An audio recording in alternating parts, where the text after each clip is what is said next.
todas as coisas já foram renovadas. Louvado seja Deus. Que tema maravilhoso. Nosso versículo inicial se encontra em 2ª carta do apóstolo Paulo aos Coríntios, capítulo 5, verso 17. Vamos ler? Pelo que, se alguém está em Cristo, nova criatura é. As coisas velhas já passaram, eis que tudo se fez novo. Maravilha! Louvado seja o Senhor Jesus Cristo. Igreja do Senhor Jesus, povo abençoado, salvos pela graça, mais do que vencedores em Cristo, abençoados com toda sorte de bênçãos. Meus amados, esse tema de hoje eu vou considerar o nosso 14º estudo de escatologia consumada.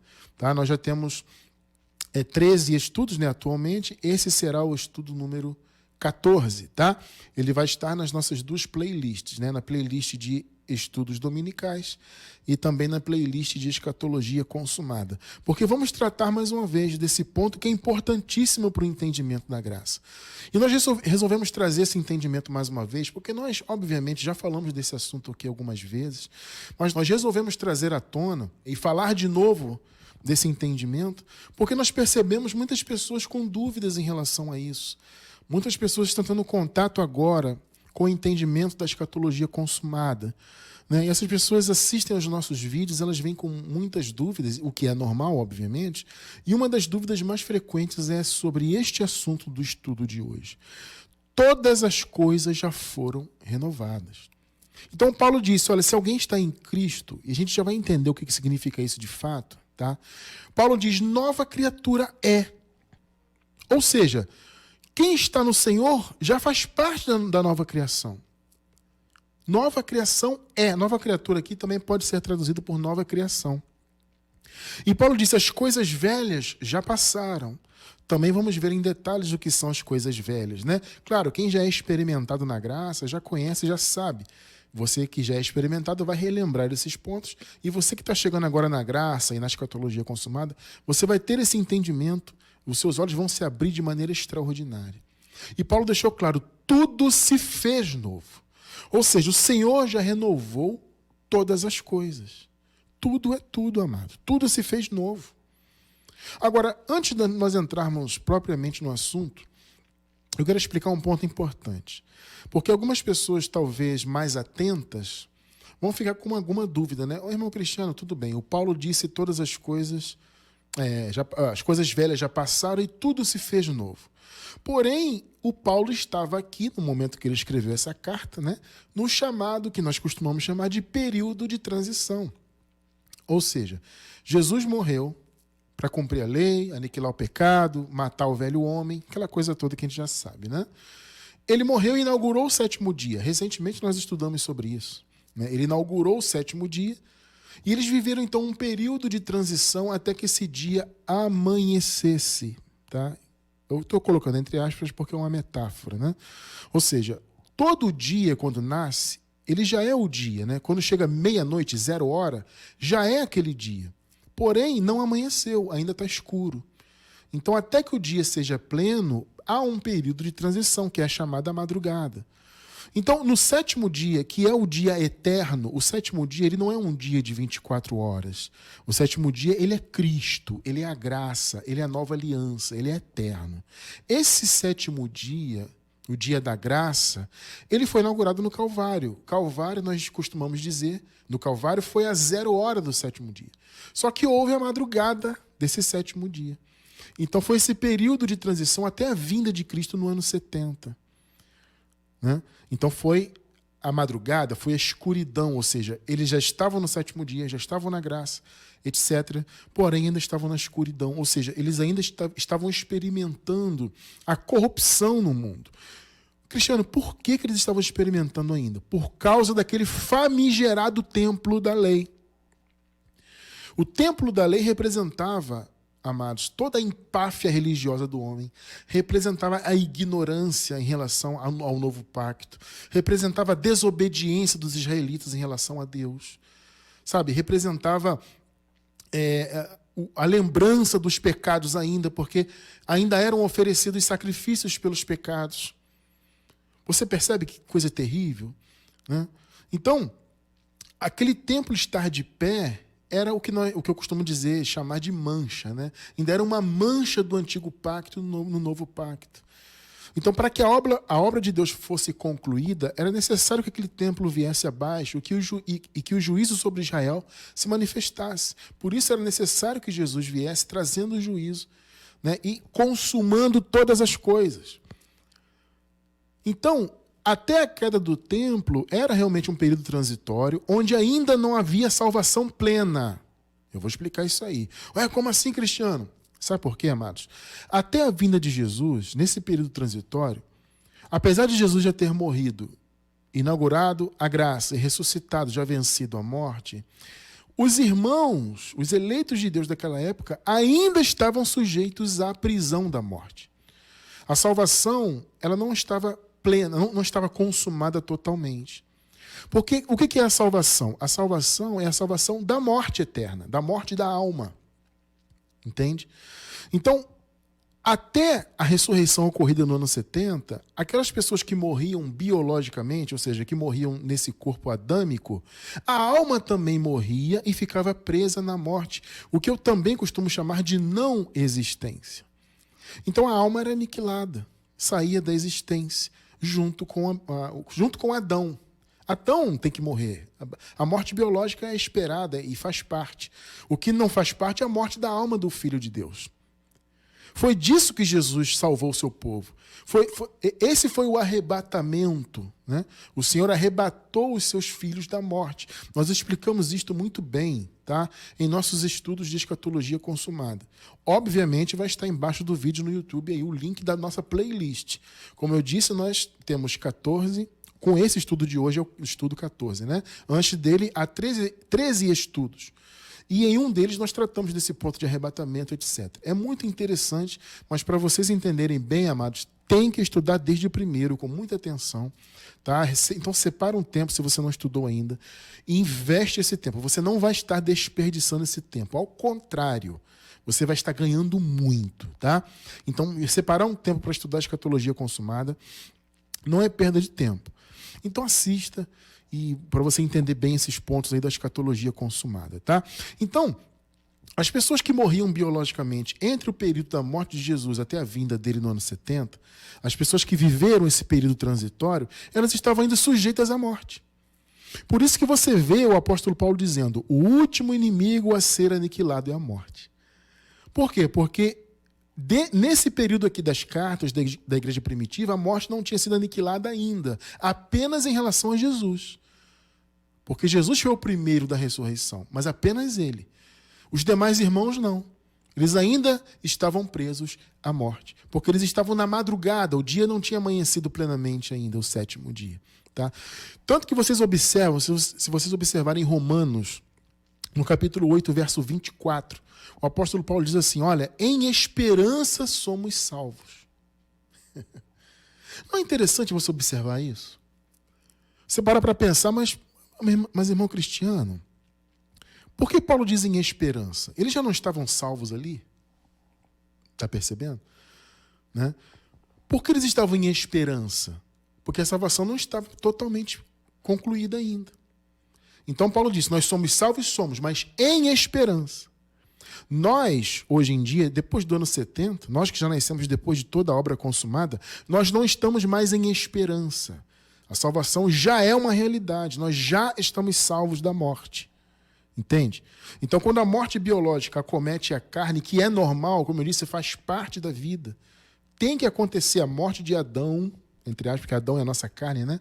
A morte adâmica tem que acontecer. Adão precisa morrer. Isso não tem... não há como fugir disso. Só que a morte, na verdade, não existe para o Filho de Deus. Porque a alma dele está salva. Percebe? Então, quando a morte biológica acontece nesse invólucro atual que nós temos, nós recebemos imediatamente o corpo glorificado. Pronto, já está pronto para nós. Preparado para nós. Só que nesse período de transição da morte de Jesus até o ano 70, as pessoas ainda não tinham isso. Elas morriam biologicamente e a alma morria junto e ficava presa na morte. Percebe? Então, por isso Paulo falou, em esperança fomos salvos, somos salvos. Porque eles estavam ainda, eles faltava ainda esse detalhe da aniquilação total da morte. Então, quando Paulo fala tudo se fez novo, pode parecer estranho, mas, Cristiano, como tudo se fez novo se o templo ainda estava de pé? Mais uma vez, tudo se fez novo é uma palavra de esperança, de fé. Paulo está dizendo, olha, tudo já se fez de novo, porque Jesus já tinha morrido, né? O principal já tinha sido feito. A lei já tinha sido aniquilada em seu sentido original, né? O sangue do Senhor já tinha sido derramado e o Senhor já tinha ressuscitado.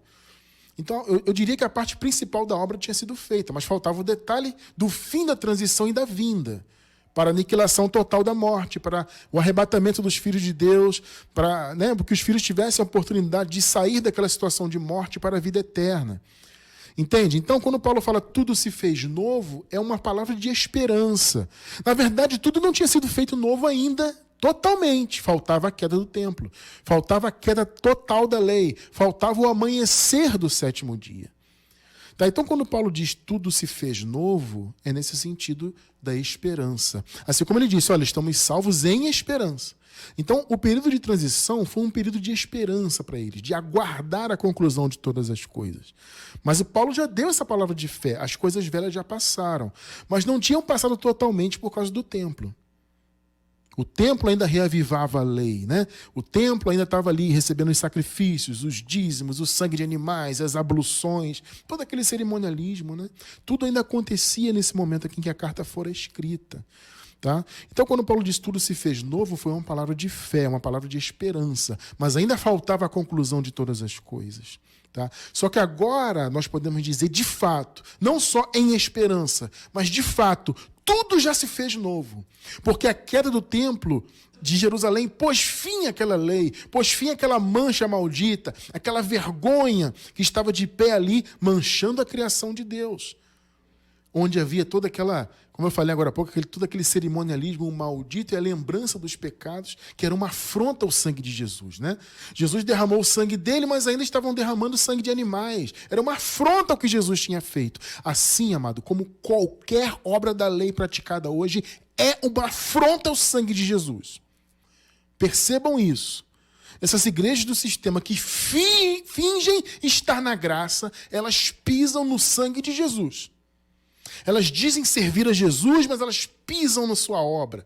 Elas menosprezam a sua obra. Elas fazem os filhos de Deus desprezarem o que Jesus fez. Eles pensam que louvam a Jesus, mas eles desprezam a obra dele. Porque quando você pratica uma obra de lei, você diz que a graça não teve valor. É aquilo que Paulo disse, né? Eu não anulo a graça de Deus. Porque se a justiça vem da lei, Cristo morreu em vão. Então, quem vive em obras da lei, fingindo que está na graça, eu vou comer aqui uma santa ceia, que na verdade é uma lembrança da Páscoa, uma caricatura da Páscoa judaica. Assim como os jejuns, assim como guardar sábados, assim como praticar as festas judaicas, e o Pentecostes, e a festa dos tabernáculos, e tudo mais. Sabe, quando se pratica a obra de lei, abençoado, você está pisando no Senhor Jesus Cristo, negando o que Ele fez.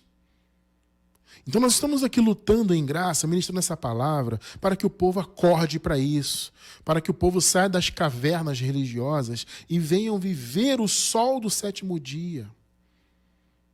Tá? Porque já acabou, tudo já foi consumado, todas as coisas foram renovadas. Então, é bom explicar isso, né? Aquele irmão mais atento pode ficar com dúvida. Poxa, tudo se fez novo, mas o templo estava de pé ainda. É porque era uma palavra de esperança, assim como eles estavam em esperança em relação à salvação. Entendido esse ponto, né? Da esperança e tudo mais, hoje já vivemos com tudo renovado. A dúvida dos irmãos em relação a essa questão da renovação é porque eles pensam assim, olha, Cristiano França, se Jesus já voltou, cadê o novo céu e a nova terra? Cadê a renovação de todas as coisas? Onde está a nova criação? É uma dúvida pertinente? Pensa comigo aí. É uma dúvida pertinente, né? Porque a pessoa está ali, ela sempre ouviu o seguinte, olha, quando Jesus voltar, vai haver uma nova criação. Então, essa terra aqui vai ser totalmente destruída e vai haver uma terra física nova. Não é esse o pensamento que se tem de maneira geral? É esse, né? Então, essa terra que vai acabar com fogo, tudo vai pegar fogo, vai ser tudo destruído e vai ter uma nova terra, tudo novo, fisicamente novo. né?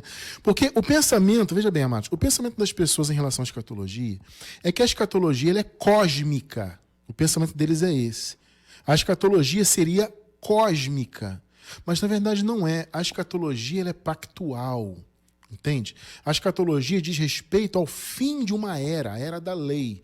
O fim do antigo pacto e o renovo, o novo pacto. O antigo pacto foi feito com o povo de Israel segundo a carne. O novo pacto foi feito com Israel celestial. Então as pessoas leem, por exemplo, no Apocalipse, vai vir uma cidade. João diz, né? Eu vi uma cidade descendo dos céus, a Nova Jerusalém. E as pessoas entendem isso literalmente como uma cidade de fato, de ouro, e que vai descer. E não é isso. A Nova Jerusalém é a igreja. A Nova Jerusalém já está na terra. Entende? A igreja é a Nova Jerusalém, é a Jerusalém do céu. E a nova criação não é uma nova criação cósmica, é uma nova criação em que sentido? No sentido de que ela não está mais sujeita ao desprezo que Adão fez ela estar sujeita. Porque Adão trouxe o pecado e fez com que a criação se separasse de Deus, se divorciasse de Deus. Sabe? Então, o que Jesus fez? Ele reconciliou. Jesus acabou com isso. O que Adão fez com a criação, Jesus acabou com aquela obra má. Então a criação passou a ser uma criação unida a Deus de novo. E por isso uma nova criação. Não mais uma criação atrelada às obras da lei, atrelada a toda aquela maldição. A queda do templo foi o fim definitivo da lei e a libertação definitiva dos filhos de Deus em relação à nova aliança. O caminho da nova aliança foi totalmente inaugurado e liberado com a queda do templo. A gente vai ver isso aqui com mais detalhes à frente. Então, abençoado, quando a palavra diz uma nova criação, é em relação ao pacto. Entenda isso, não é em relação a uma transformação cósmica, né? Não é em relação essa terra vai ser destruída, vai pegar fogo, vai ter uma nova terra física. Não é isso, entenda isso em nome de Jesus. A visão é espiritual. Lembre-se, amado, nós andamos por fé, não por vista. Lembre-se de mais uma coisa importante. Jesus disse, o meu reino não é deste mundo material aqui. Percebe? O reino de Deus é depois desse mundo aqui. Nós estamos vivendo um período aqui material. Esse corpo de Adão vai morrer, vamos assumir o nosso novo corpo que já nos espera. Não tem morte para o Filho de Deus. O Filho de Deus não morre, já passou da morte para a vida. Entende? E aí sim você vai estar no paraíso. Percebe? Então a nova criação não é uma nova criação cósmica. É uma nova criação em relação aos pactos. Então a escatologia bíblica, ela é uma escatologia pactual e não cósmica. Está bem claro isso, amado? Então entenda, quando você estudar escatologia, se você ainda não conhece esse assunto, vai pegar desde o estudo número 1 e vai seguir caminhando nesse conhecimento, já vai com esse pensamento. Observe só um detalhe, para não ficar nas minhas palavras. Olha só, Mateus 24, versículo 3. E, estando assentado no Monte das Oliveiras, chegaram-se a ele os seus discípulos em particular, dizendo, dize-nos quando serão essas coisas. Que coisas, Cristiano França? O fim do mundo. Jesus, em Mateus 24, começou a profetizar sobre o fim do mundo. Cristiano, então, Jesus falou que o mundo ia acabar, o fim do mundo. Calma que a gente vai explicar. Vamos lá. Dize-nos quando serão essas coisas, então. E que sinal haverá da tua vinda e do fim do mundo? Você poderia até separar, né? Cristiano, aqui, ó, a vinda é uma coisa, o fim do mundo é outra. Se você isolar o versículo, você pode fazer o que você quiser com o versículo. Só que quando você lê o contexto inteiro, você entende que a vinda e o fim do mundo foram na mesma ocasião. É a mesma coisa. Ou seja, a vinda de Jesus redundaria imediatamente no fim do mundo. Mas, irmão Cristiano, que mundo é esse? Aqui no grego a palavra mundo é aion, significa período de tempo ou uma era. Tá? Então, do que Jesus estava falando? Do fim do mundo cósmico, literal? Obviamente não. Ele estava falando do fim de uma era. Percebe que a escatologia ela tem a ver com o fim de uma era, o recomeço de uma outra e nova era? que muitos no sistema religioso têm medo dessa palavra, né? A nova era, o diabo, não sei o quê. Isso é uma bobagem. A nova era é a era de Cristo. É a era eterna. É a nova aliança. Então existiu a era antiga, antigo pacto, pecado, maldição, morte da alma, morte espiritual, toda aquela maldição que havia antes da cruz, né? Então aquilo foi uma era de Adão, do pecado, até Jesus se manifestar, para aniquilar a obra de Adão, né? Então, de Jesus em diante, foi uma nova era. E nós vivemos essa nova era e viveremos para sempre, porque é a graça. Então, quando Jesus fala o fim do mundo, é o fim de uma era. Vocês estão entendendo? Então, a vinda de Jesus traria uma nova era, ou seja, traria, consequentemente, o fim daquela era antiga e renovando uma era nova, uma era sem a lei, sem a condenação do pecado. Percebe isso? Não diz lá que nenhuma condenação há para os que estão em Cristo Jesus? Não diz a palavra que o Senhor aniquilou o pecado pelo sacrifício de si mesmo? Percebe? A gente vai ler isso aí daqui a pouquinho. Ou seja, essas coisas velhas passaram. Já vivemos uma nova era. E nós vivemos essa era plenamente, como eu disse, né? Porque nós já vivemos depois da vinda. Depois da aniquilação plena daquele aion. Então, o fim do mundo foi no ano 70, ou seja, foi o fim daquele período de tempo. Foi o fim do império das trevas. O fim do antigo pacto. Está entendendo o que é fim do mundo agora? Em um de nossos estudos aí dessa lista, né, da escatologia consumada, na nossa playlist aqui no YouTube, há um estudo específico sobre essa questão do fim do mundo. É só você assistir lá que você vai gostar muito. Porque fim do mundo não é acabar cosmicamente a Terra, não é isso. É o fim de uma era. Mais uma vez, a palavra mundo aqui significa uma era, um período de tempo. Então é o fim de uma era e o início de uma outra era. Está muito claro isso? Entende o que significou a vinda de Jesus no ano 70? Foi o fim do mundo no sentido de que o mundo judaico acabou. O mundo da lei, onde os judeus na carne eram o povo de Deus. Eles não são mais o povo de Deus. O povo de Deus é a igreja, são judeus e gentios eleitos. A carne não representa mais nada em relação a isso, entendem? O que vale é o espírito, o que vale é ser uma nova criatura. Está claro isso, né? Então, abençoados, vamos ver lá, como eu falei, né, no versículo inicial, se alguém está em Cristo, o que significa estar em Cristo? Vamos ler o contexto, né? Nós lemos o versículo 17 lá no início.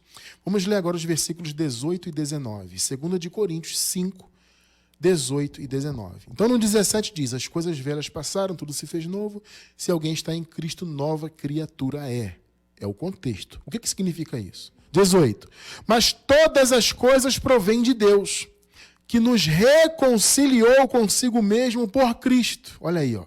E nos confiou o ministério da reconciliação. Nos reconciliou consigo mesmo em Cristo. Olha só. 19. Pois que Deus estava em Cristo, claro, né? Reconciliando consigo o mundo. Não imputando aos homens os seus pecados, está vendo? O pecado não é imputado por quê? Porque a lei foi aniquilada. Não há condenação. E nos encarregou da palavra da reconciliação. Olha, Deus estava em Cristo fazendo o quê? Reconciliando consigo o mundo. O que é estar em Cristo? Estar em Cristo é estar reconciliado com Ele. Estar em Cristo é estar, portanto, na nova aliança. Percebe? O que a religião, amados, sempre nos ensinou, e eu tenho que, mais uma vez, falar disso aqui, principalmente para aqueles irmãos que estão começando em graça agora. A religião sempre ensinou que estar em Cristo é você estar em uma denominação religiosa. Tá? Então você está no mundo, ou você aceita Jesus. Eu sempre coloco essa frase entre aspas, porque ela na verdade não existe. Esse conceito de aceitar Jesus por livre-arbítrio, não tem isso na Bíblia. Tá? É uma invenção religiosa. Então eles dizem, olha, você aceitou Jesus, aí você vem participar da classe dos catecúmenos. Algumas igrejas têm isso, né? Que é a classe dos iniciantes. Aí você, depois que passou pela classe dos catecúmenos, você vai, se batiza. Depois do batismo tem a primeira comunhão ou a primeira santa ceia. E aí pronto. Agora você já está aqui na igreja, você vai continuar lutando aqui para ser salvo, vai jejuar, vai fazer a campanha e tal. Agora você está em Cristo. Vocês estão entendendo o ponto? Amado, veja bem, isso é de uma... É que as pessoas não têm noção disso, na verdade, né? Mas isso é de uma arrogância, né, religiosa. Isso é de um... eu não tenho nem palavras para definir o que significa isso, de tão herético que é. Porque estar em Cristo, amado, não tem absolutamente nada a ver com estar em denominações religiosas. Eu aceitei Jesus na Batista, me batizei, aceitei na Assembleia, na Universal, na Igreja Católica, não sei aonde. Agora estou em Cristo. Gente, isso é um absurdo. Cristo não veio estabelecer denominação nenhuma. Cristo não veio criar religião nenhuma. Ao contrário, eu disse recentemente isso, né?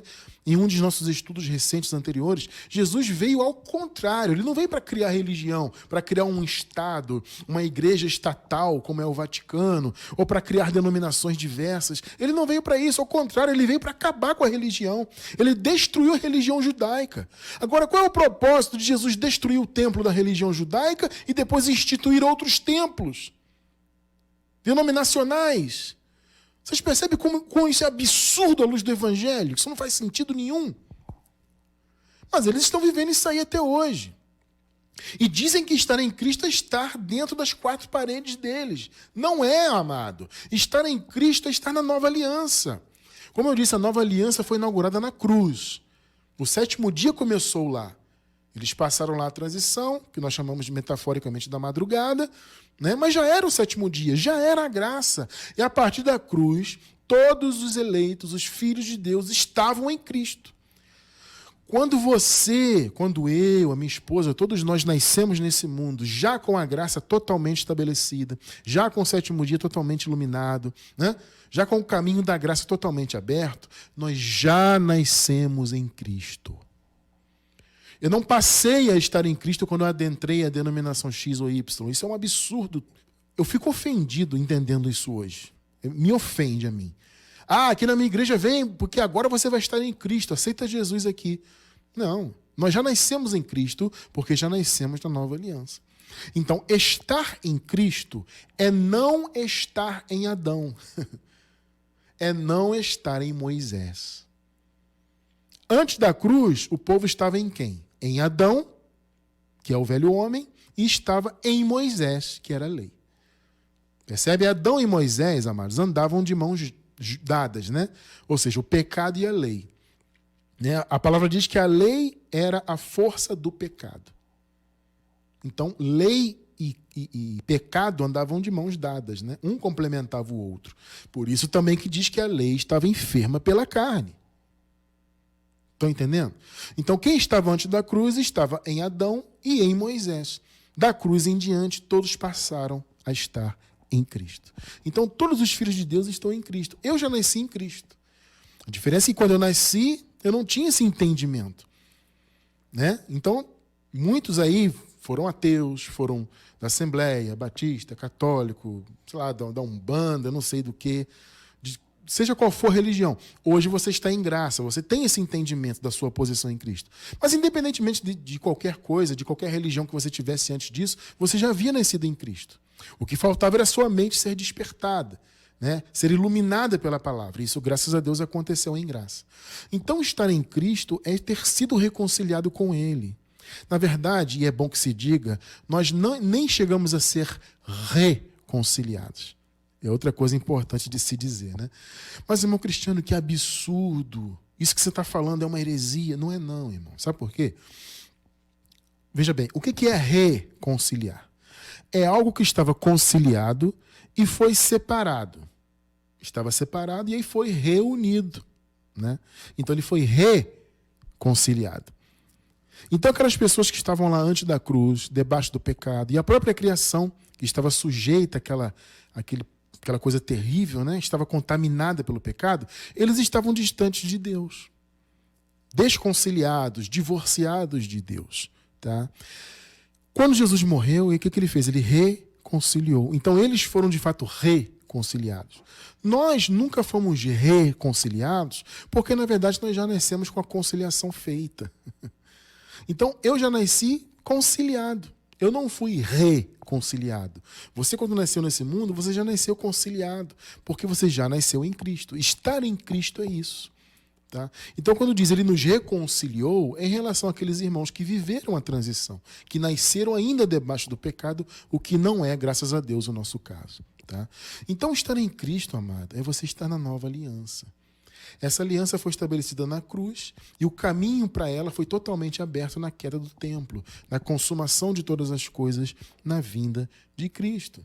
Então, irmão Cristiano, quais foram as coisas velhas que passaram? O sistema diz que é a pessoa deixar de jogar bola com os amigos. Ah, você deixou agora de assistir, ouvir música do mundo, agora você deixou de fumar, né, cigarro, ainda que deixar de fumar seja uma coisa boa, né? Mas isso não tem nada a ver. Você não precisa entrar numa igreja para deixar de fumar, por exemplo.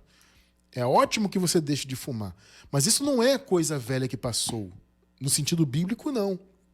Sabe?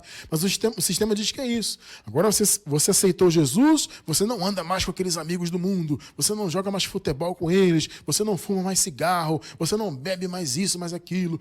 Então tudo se fez novo, agora as coisas velhas passaram. Olha que pensamento ridículo, né? Você vê o mal que é você desprezar totalmente o contexto bíblico. Como isso é terrível. Hoje você entende o que é estar em Cristo. As coisas velhas que passaram foi o antigo pacto, irmão. Tudo que concernia ao antigo pacto. Vamos ver alguns exemplos, então. O que foram as coisas velhas que passaram? Primeiro, a carne. Ah, irmão Cristiano, mas a carne está aqui. Eu estou na carne. Adão está aqui. Gente, eu sei. Mas veja bem, para Deus, essa carne já está morta. Não é o que Paulo fala? E já estáis mortos, e a vossa vida está escondida com Cristo em Deus. Cristiano, por que Deus considera a nossa carne adâmica já morta para Ele? Vamos ver isso aqui. Primeiro, 2 Coríntios 5,16. Eu vou ler só a primeira parte do versículo. Vamos ler. Por isso, daqui por diante, lembre-se que eles estavam ali vivendo recentemente a transição, né? Jesus havia acabado de aniquilar ali a lei, o pecado, etc. Né? Então, daqui por diante, a ninguém conhecemos segundo a carne. Por quê? A resposta está em Romanos 6, versículo 6. Vamos ler. Sabendo isto, que o nosso velho homem foi crucificado com ele. Opa!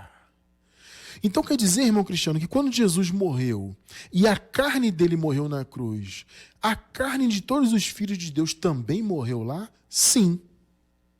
Pegou aí? Então por que Paulo disse a ninguém conhecemos segundo a carne? Porque a carne morreu. Então o que vale não é o seu eu carnal. O que vale não é você ser judeu ou gentio, ou negro ou branco, ou gordo, ou magro, ou alto, ou baixo, ou amarelo, não importa a etnia, não importa a cor, não importa nada. A ninguém conhecemos segundo a carne. Por quê? Porque o nosso velho homem foi crucificado com ele, para que o corpo do pecado fosse o quê? O que está sublinhado aí? Fosse desfeito, a fim de não servirmos mais ao pecado. Ou seja, nós não estamos mais submetidos ao pecado. O pecado não pode nos dominar, ele não pode mais nos destruir, nos afastar de Deus e nos condenar. O que pode acontecer é você deixar a sua carne fazer o mal que ela quiser fazer e você colher nesta vida o mal que você plantar. É isso que ninguém quer. Nenhum filho de Deus, amado, principalmente conhecendo a palavra, de boa consciência, vai querer viver fazendo o mal. Entende? Nenhum filho de Deus quer prejudicar ninguém, quer fazer o mal, quer ser uma pessoa destrutiva, enfim, praticar coisas negativas. Nenhum filho de Deus em boa consciência quer isso. Entende? Porque você não quer colher o mal que você plantar nesta vida. Agora, em relação à eternidade, a carne não tem poder, porque ela já foi aniquilada. O velho homem morreu. Então ele morreu em que sentido? No sentido de que ele não tem mais poder de nos dominar e de nos condenar. Então, sabendo isto, que o nosso velho homem foi crucificado com ele, para que o corpo do pecado fosse desfeito. Por isso a ninguém conhecemos segundo a carne. Então a carne é um elemento do antigo pacto que já foi. Já passou, as coisas velhas já passaram. Então a carne para nós hoje, ela não é nada mais, nada menos que um simples invólucro. A nossa carne hoje, poderíamos até usar como metáfora a expressão vestimenta. A carne adâmica hoje, que morre biologicamente, ela é uma vestimenta da nossa alma que tem o nosso espírito, obviamente. Tá? Só que nós, para a glória de Deus, já temos na eternidade a nossa nova casa, um corpo glorificado, onde a nossa alma e o nosso espírito vão habitar nesse corpo, lá na eternidade. Mas para Deus, o velho homem já está morto, porque Cristo o aniquilou lá, quando aniquilou o pecado, quando aniquilou a lei. Percebe isso? É interessante entender isso, né? O velho homem morreu. Já estás mortos, Colossenses 3:3. Já estás mortos, a vossa vida está escondida com Cristo em Deus. Então, o que são as coisas velhas que passaram? Primeiro, a carne. A carne não existe mais para Deus, ela já passou. Segundo, Jesus de Nazaré. Jesus de Nazaré morreu no Calvário. Muitos hoje seguem Jesus de Nazaré ainda imitando-o na carne. Veja bem, você pode entrar no que Jesus de Nazaré ensinou, como nós fazemos aqui, e pescar do que ele ensinou aquilo que está em linha com a graça. A graça é a mensagem de Jesus ressuscitado. Entende? A revelação da graça é a mensagem de Cristo já no paraíso. Esse Jesus ressuscitado, já assunto ao paraíso, foi ele que levou o apóstolo Paulo e revelou a esse apóstolo a palavra da graça. Entende? Então nós vivemos hoje em Cristo ressuscitado. Não em Jesus de Nazaré. Muitos hoje dizem assim, Jesus jejuou, tem que jejuar. Jesus foi batizado, tem que batizar. Jesus subiu o monte, tem que subir o monte. Ficam imitando Jesus na carne. Entende? Não, mas Jesus disse que tem que... como é que fala? Jesus disse que tem que jejuar. Né? Em Mateus capítulo 6, Jesus ensina o jejum, mas ele ensina aos judeus. Naquele período ainda valia. Eles estavam antes da cruz, ainda estavam debaixo da lei.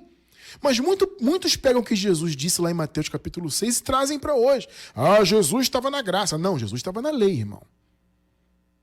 Jesus não estava na graça, ele estava na lei. Ele veio para cumprir a lei. Então ele estava ali com os judeus, ensinando a prática aos judeus. Só que ensinando a fazer de maneira correta naquele período. Não fazer para se amostrarem, como os fariseus faziam, mas fazer para Deus. Naquele momento era válido. Mas muitos, por imitarem Jesus na carne, dizem que ele ensinava o jejum e que tem que jejuar hoje. Você percebe o problema? Não, você não tem que olhar mais Jesus segundo a carne.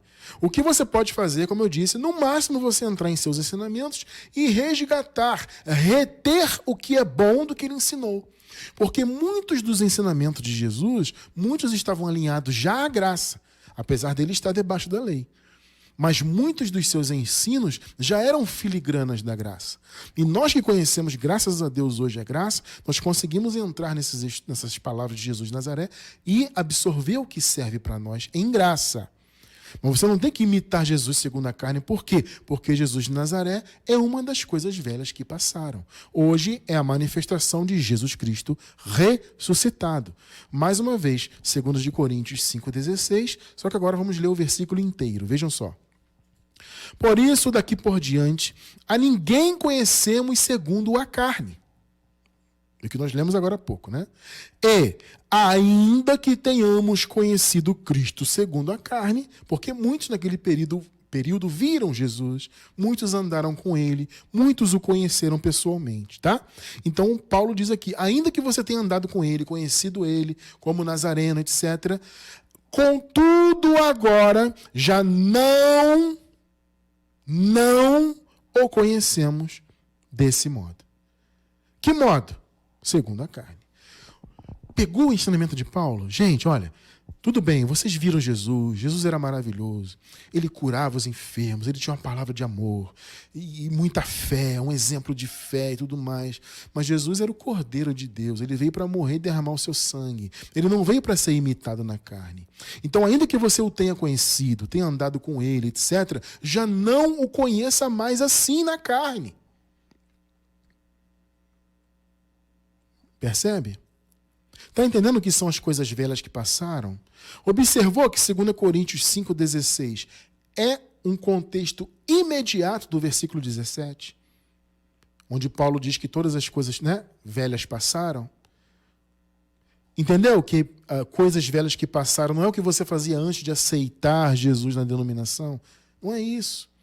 As coisas velhas que passaram foram as coisas concernentes à lei, ao antigo pacto, maldição, pecado, etc. O que fazia parte daquele período. Jesus de Nazaré fazia parte daquele período. A ninguém conhecemos segundo a carne, muito menos Jesus, né? Não conhecemos também Jesus segundo a carne. Por isso aqui dizemos que pertencemos ao outro, aquele que ressuscitou. Então, quais foram as coisas velhas que já passaram? A carne, Jesus de Nazaré, a lei, Romanos 7,6.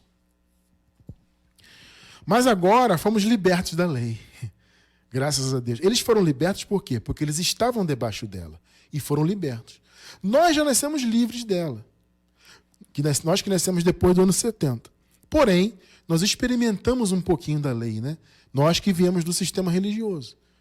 Nós, infelizmente, experimentamos um pouquinho da lei. Tá? Então, fomos libertos da lei, havendo morrido para aquilo em que estávamos retidos. Está vendo? Nós já estamos mortos para a lei. Para servirmos em novidade de espírito e não na velhice da letra. Muitos estão vivendo a lei na letra. Nós não precisamos de letra. Nós temos o espírito. A lei acabou, percebe? Romanos 10,4. É um clássico, Romanos 10,4, né? Porque o fim da lei é Cristo. Aí, acabou. Para a justificação de todo que crê. Acabou, o fim da lei é Cristo. E fim aqui é fim mesmo. A palavra fim aqui significa fronteira, um limite onde algo termina e começa uma outra coisa. Então, Cristo foi o fim da lei. Ponto. Amém? Mais um exemplo de coisa velha que passou. O pecado. Mas, Cristiano França, nós cometemos hoje pecados, a carne, ela erra, ela quer o mal. Eu sei de tudo isso. Só que, veja bem, quando nós dizemos que o Senhor aniquilou o pecado, que não há pecado, no sentido de que não há mais condenação dos pecados. Lembra-se do que nós vimos agora há pouco, nós lemos que Deus, né, em Cristo, reconciliou consigo o mundo, não imputando aos homens os seus pecados? Percebeu isso? Isto, em outras palavras, é dizer o quê? Que não há condenação dos pecados. Logo, não há pecado.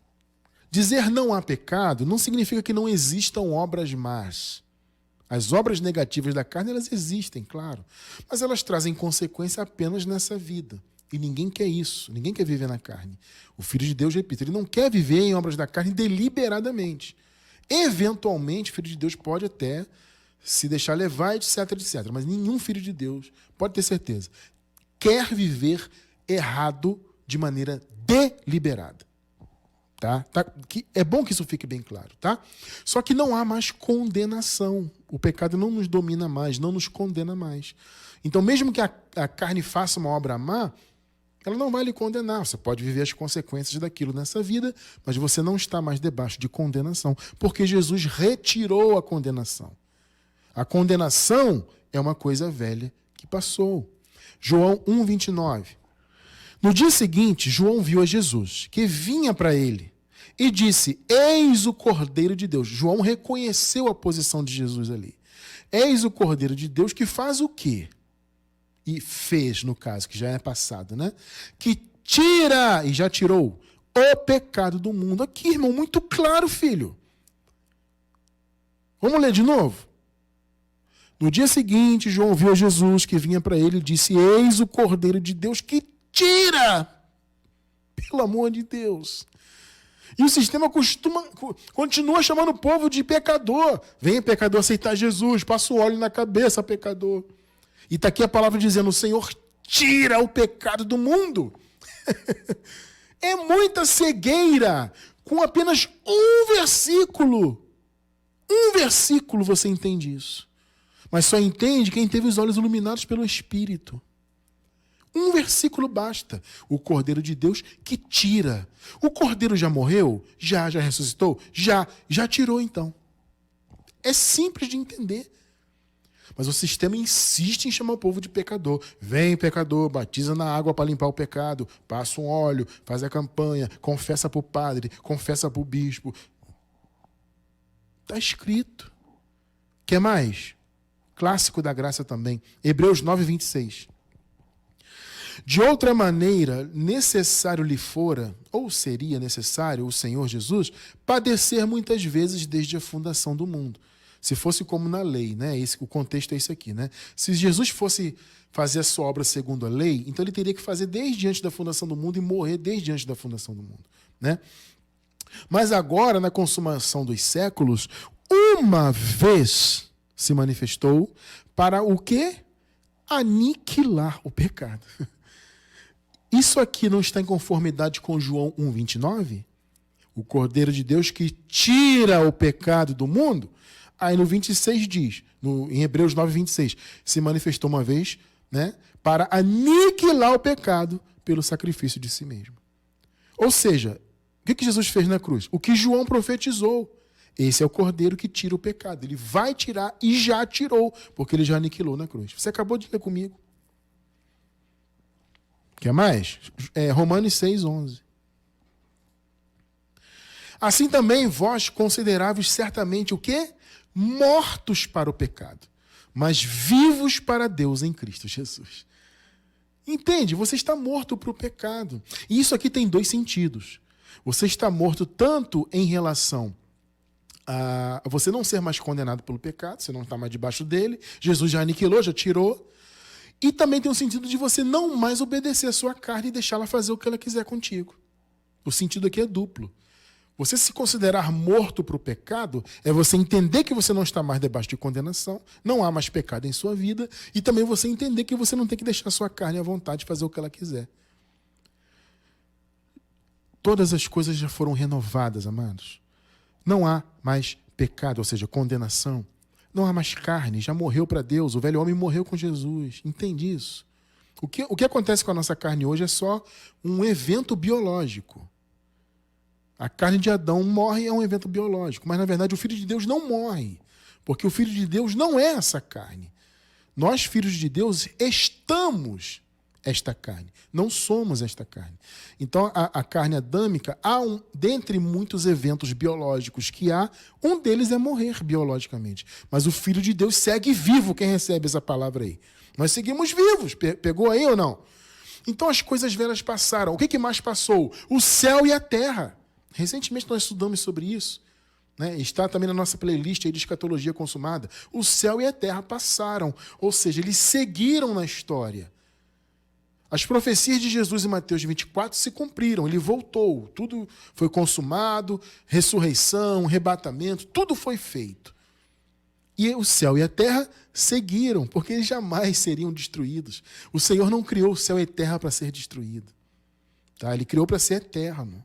Por isso que, inclusive, eles foram reconciliados com ele. Mateus 24, 34, 35. Em verdade vos digo que não passará esta geração sem que todas estas coisas aconteçam. Tudo que Jesus profetizou sobre a sua vinda aconteceu ainda naquela geração. Nós já estudamos isso aí, tá? Se eu não me engano, é o nosso estudo anterior de escatologia, o estudo 13. O céu e a terra passarão. Alguns sempre interpretaram esse passar como ser destruído. Não é isso. Passar é seguir adiante. O céu e a terra vão seguir. As minhas palavras não hão de passar. Ou seja, o que eu falei vai se cumprir. O céu e a terra vai continuar a sua história. É isso que Jesus falou aqui. Então, o céu e a terra, abençoados, eles passaram daquela realidade antiga para a nova realidade. Então, a nova criação já existe. Não é uma nova criação cósmica, onde você vê com os olhos carnais. Entenda isso. Andamos por fé, não por vista. O reino de Deus, de Cristo, não é desse mundo. Então, a nova criação já é uma realidade. Entende isso? Só que ela não é desse mundo. O paraíso é uma outra realidade, a qual viveremos depois da morte do corpo biológico aqui. Vocês estão entendendo? Então, a nova criação já existe. Essa pergunta, Jesus voltou, cadê a nova criação? Essa pergunta não faz sentido, a nova criação já existe. A velha criação foi até o templo. Foi antes da cruz, o antigo aion, o antigo período de tempo, a antiga era. Jesus aniquilou essa era na cruz. Mas eles viveram ainda uma transição, a madrugada. Ainda estavam sujeitos à morte. Até que no ano 70 tudo se consumou. Aí sim, aquele templo maldito e maligno veio abaixo. A lei acabou definitivamente ali. E aí a criação foi liberta. O caminho da graça foi totalmente aberto. E ali sim, todas as coisas foram plenamente renovadas. Então já vivemos em uma nova criação. Uma criação sem o pecado, ou seja, sem a condenação. Tá? Uma nova criação sem o antigo pacto, sem as obras da lei. Pegou, né? Sem o velho homem, para Deus. Está muito claro para mim. E recebo que para você também está. Romanos 8, 20 e 21. Porque a criação ficou sujeita à vaidade. A vaidade aqui no grego é uma palavra que, na verdade, significa inutilidade, algo sem valor, né? Ou seja, a criação perdeu o seu valor. Não por sua vontade, mas por causa daquele que a sujeitou, que foi o primeiro homem, né, com o pecado. 21. Na esperança de que também a própria criação há de ser liberta, já foi, lembrando que esse período aqui o templo ainda estava de pé, então por isso que diz que ainda haveria de ser, mas já foi. Há de ser liberta do cativeiro da corrupção, para a liberdade da glória dos filhos de Deus. Percebe? Quando aquele templo caiu, o caminho da graça foi totalmente inaugurado. Ou seja, Jesus o inaugurou na cruz, mas quando o templo caiu, esse caminho foi totalmente aberto. E aí os filhos de Deus tiveram a sua liberdade em relação àquele antigo pacto. Vivemos agora uma nova era, a era da graça, o sétimo e eterno dia da graça de Deus. Então, eu vou reforçar. Para nós encerrarmos, vou reforçar. A nova criação já existe. A velha criação já pariu a nova. Né? O Paulo fala, né, que a criação está com dores de parto. Estava, né? Ou seja, estava perto de nascer. Porque estava muito perto de chegar ao ano 70. Né? Faltava muito tempo, muito pouco tempo naquela época. Né? Então, a criação antiga estava grávida. Estava sentindo dores de parto. Quando Jesus veio no ano 70, a nova criação deu luz, metaforicamente, claro, a uma nova criação. Sem a lei, sem o templo, sem o período do antigo pacto, sem o velho Aion, vivemos agora o novo Aion, a nova era da graça.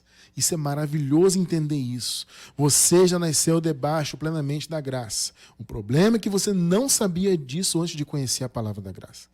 Percebe? Você já nasceu em Cristo, você só não sabia disso. Todos que nascem na nova aliança, nascem em Cristo. Estar em Cristo é estar na graça. Estar em Cristo é estar livre totalmente do pecado, da lei, da carne, do velho Aion, livre de tudo. Livre do império das trevas. É estar andando no caminho que Ele inaugurou pela sua morte e ressurreição e a sua vinda. Né? A salvação, amado, ela foi completada nesses 3 atos. Né? Jesus morreu, aniquilou a lei, aniquilou o pecado, aniquilou o velho homem. Depois Ele ressuscitou e venceu a morte. E depois Ele voltou para trazer vida eterna para os seus filhos. Que obra maravilhosa e perfeita. Por isso já vivemos uma nova criação. Louvado seja Deus. Eu quero encerrar com Hebreus 10, versículos 19 e 20. Eu vou ler aqui uma versão não muito tradicional, mas eu gosto muito dela porque ela usa uma palavra que para mim combina muito bem e se encaixa perfeitamente no entendimento. Essa versão aqui é a Almeida Revisada Imprensa Bíblica. Veja só como é que é esse texto nessa versão. Tendo, pois, irmãos, ousadia para entrarmos no Santíssimo Lugar, pelo sangue de Jesus, pelo caminho que Ele nos inaugurou. Eu gosto dessa palavra. Nos inaugurou. Nessa versão aparece essa tradução, que para mim é perfeita. Porque, de fato, Ele inaugurou um novo caminho. Quando Ele morreu, Ele inaugurou o 7º dia. Ele ressuscitou. E no ano 70, Ele abriu as portas ao caminho do 7º dia pleno. O 7º dia amanheceu plenamente no ano 70. Né? Então, pelo caminho que Ele nos inaugurou, caminho novo e vivo, é uma nova era, né? Através do véu. Que véu? A sua carne. A carne de Jesus, amado, era um véu. E esse véu se rasgou. Assim como o nosso velho homem é um véu, ele já está rasgado. Para Deus ele não existe mais. Não estamos debaixo de condenação. Percebem isso? Isso é a graça, é isso que o povo de Deus tem que entender para se libertar do sistema denominacional, o sistema das 4 paredes, da caverna religiosa. O povo tem que se libertar disso de uma vez por todas. E nós lutamos aqui para isso, para o povo entender que o caminho novo está totalmente inaugurado. Muitos pensam que ainda estão antes do véu. Tem que jejuar, tem que pagar o preço, tem que fazer isso, fazer aquilo. Não, amado, você é um abençoado com todas as bênçãos. Você vive já o 7º dia, iluminado, perfeito, maravilhoso, que Jesus inaugurou para nós. Percebe?